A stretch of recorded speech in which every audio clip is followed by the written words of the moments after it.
নমস্কার।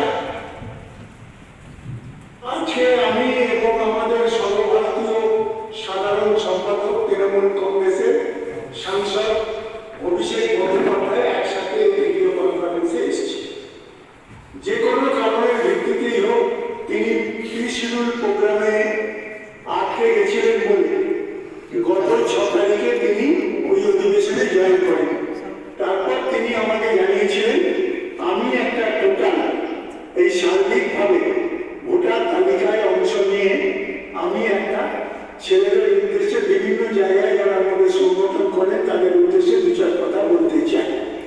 তো সেই অনুযায়ী 15 তারিখে সিদ্ধান্ত হয়েছিল এবং আপনাদের স্মরণ আছে 15 তারিখেই আমি কিন্তু ঘোষণা করেছিলাম যে অভিষেক বন্দ্যোপাধ্যায় আমাদের নেতা তিনি মিলিয়ে যে সমস্ত ডিস্ট্রিক্টকে ভেঙে অর্গানাইজেশন ডিস্ট্রিক্ট তৈরি করা হয়েছিল তাদেরকে আমরা বলেছিলাম একসাথে গিয়ে ভোটার লিস্ট তুলে আপনারা ভাগ করে নিয়ে নেবেন।